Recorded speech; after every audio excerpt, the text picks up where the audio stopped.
please. How can you read this? There's no pictures. Well, some people use their magic. You know what, guys? Gaston has a point. Sometimes it is hard to read books when there's no pictures within them. Don't you mean illustrations? Oh, yeah. Illustrations. You're 100% correct on that. You know what? We should discuss this. Hey, I think we're beginning to introduce ourselves.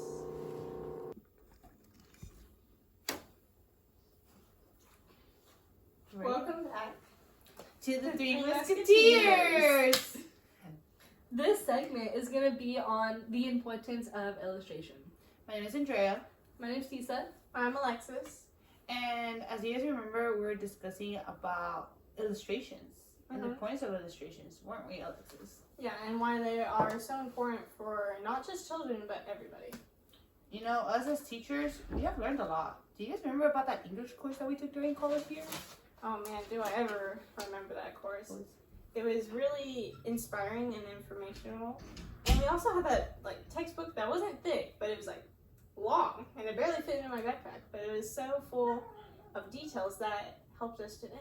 I know. It went from the whole, I feel like it went over everything. Like the writings that students should know how to write about, the assessments we could help them, how to help them on how to develop the writing, which I feel like I have used in my classroom. I personally have used it. I have also used. Yeah. Yeah, it talked about some mini lessons. It talked about our assessments, like you said, the assessments of students, and the importance of illustration, argumentation, and storytelling.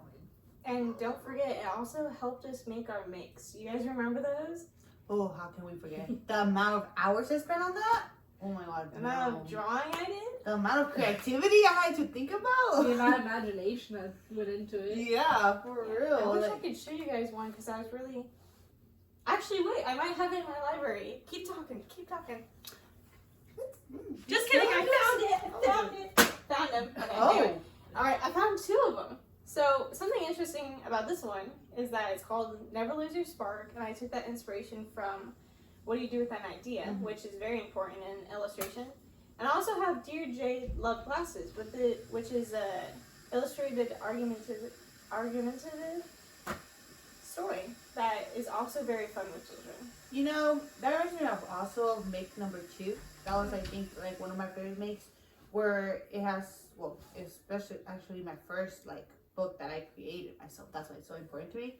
But it was inspired by the mentor texts, especially as you mentioned, What We Do With an Idea, and also the Dot book. Those are the 2 mentor texts that made me inspired to create that make too. Yeah, those books were really great for demonstrating illustration and the importance. I personally did mine on the importance of illustrations and storytelling, as well as with argumentation. So I based mine off of the book called Click, Clack, Moo. And it was an argumentative story that had the farmer, the barn animals, and having an argument back and forth with the farmer. And mine was based off of the farmer losing her phone, and the barn animals found it and were having an argument to get her phone back. You know, for mine, it was more based off my story, of me telling my story, because my experiences with writing and illustration is not the best when it comes also to creativity, which is why it took me so long to complete them, and I remember still till now, even though we've been teaching for years now. But it's just it was based off my experience on trying to reach the goal of becoming a teacher, which we all have done, of course. We don't have any doubt on ourselves, guys. We went through everything. But it was based off the story of being able to become a teacher and what I had to go through, plus adding, as you mentioned, darkness in the beginning of the story of my illustrations, and then going to more the colorful, wonderful colors of me reaching out and opening myself to going into college, living away my home, even though I know I helped my mom a lot, and being able to achieve my dreams of becoming a teacher and doing better for them. Yeah, that reminds me of my book, Never Lose Your Spark. The title is, yellow, because sparks are bright, but the whole page is basically black and white, as you can see, but there is yellow within a person that introduces the spark. But the story of this book was to focus on that spark. That's why, What Do You Do With an Idea? it's like all black and white until like you have that idea, that spark, that or an important image that creates depth in the story, and that's the only color. And I think that's really important because a lot of kids' books today are very like chaotic. There's colors everywhere. There's kids running, but these allow you to slow down and focus on the real plot or the real message of the story. Which for mine in the back is, if I could find it, is these kids have a red ball and they're trying to play with a guy who lost his spark, but that red ball ignites that spark, that child within him, so then he can play with them again and feel like a kid again. That was the importance of the story, which I loved. Pat myself on the back of that one. No, yeah, it is a lot of work. You know, it kind of like, besides like our mentor tags and like from our readings, specifically from our readings, I feel like one of the ones that stood out to me that also helped me develop my make was the importance of like how we help a student develop the writing, and how to help them also develop their creativity and imagination, which was included on like, I don't remember the book title, but I remember that it was within the first few chapters where we went over that, and I found it very like inspiring because it gave us like a lot of details, like how to like, you know, push that kid a little and being able to implement it in our classrooms and being able to help them and see them grow with their own, like, yeah, we may help them a little, but like it's, at the end of the day, it was their own work. And I really enjoyed having that resource of the book that was given to us in our English class. What do you guys took from there?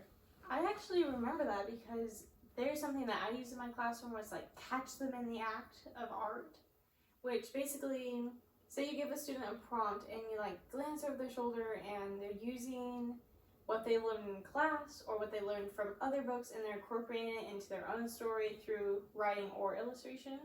It's always great with illustration because that's another way of communicating, just like us communicating right now.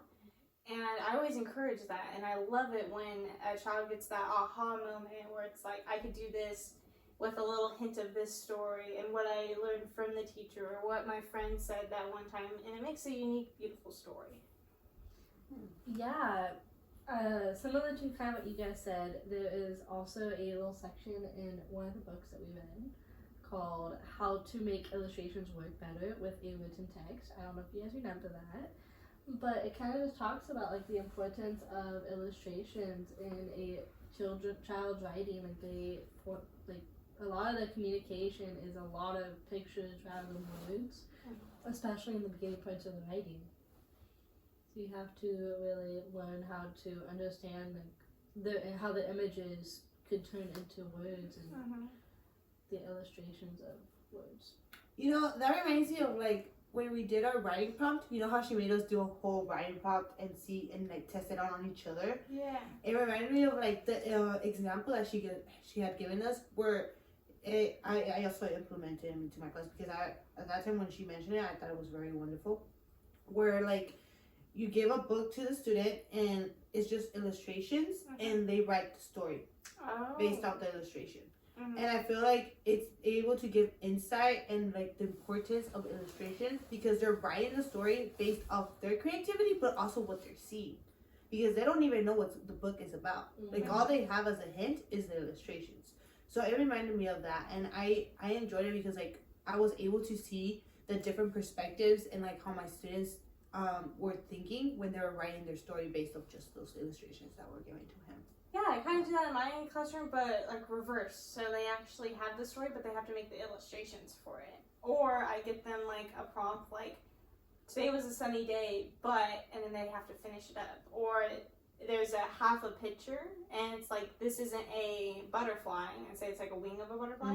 This is a, and then they have to create something. Yeah, they could create anything. It could be a flower, it could be whatever they want.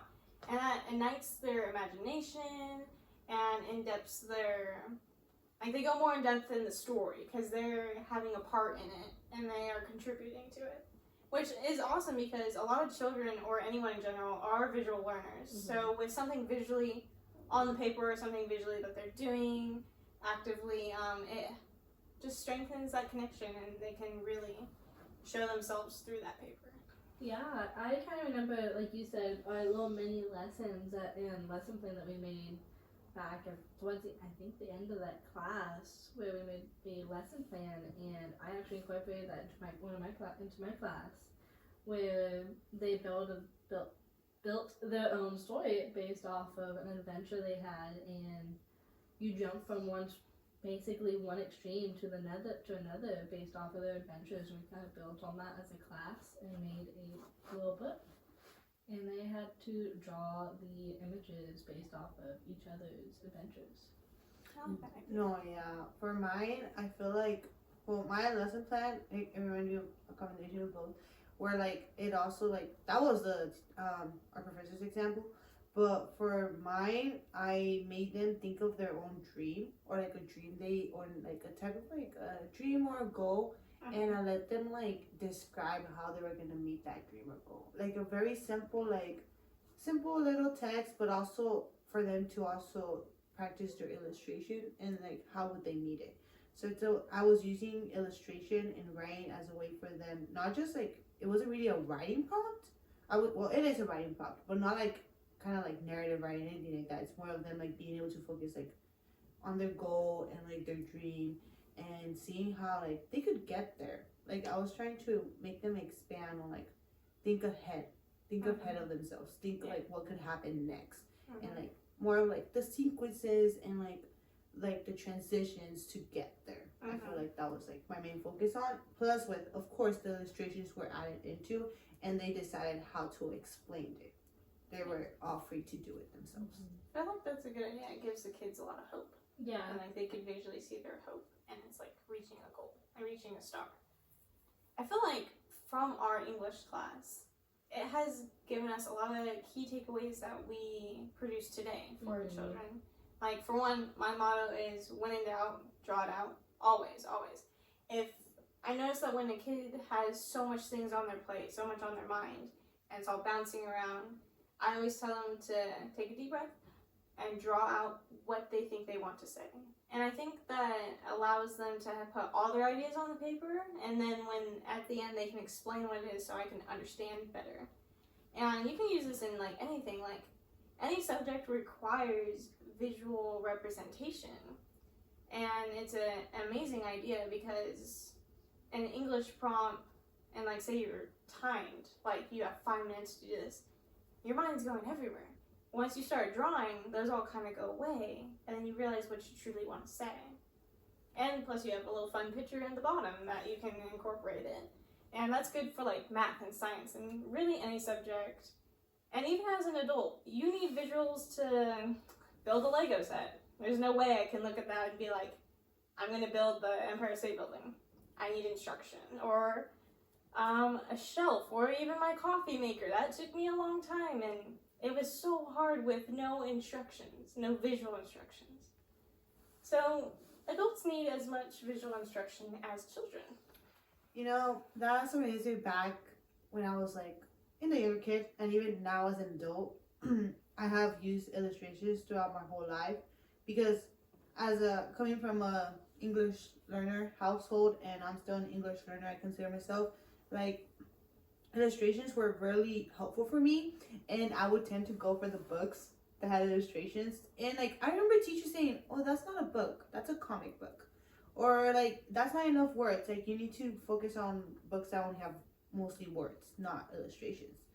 And I think like for those like teachers, which we're like we learn and we improve, is like being able to know that that illustrations are able to help us. Like maybe like I remember back then, like I did not know how to read well, so that's why I would choose illustration books, because they would help me to understand what was the concept of the book, what was the storyline behind the book, and it was very helpful. And which is why like also my differences was that I preferred math over English, because math had more illustrations in a way that had numbers, and I was like, oh well, this is much more simple than having to figure out how to read the word in English, find the meaning behind it, compared to like being able to see it.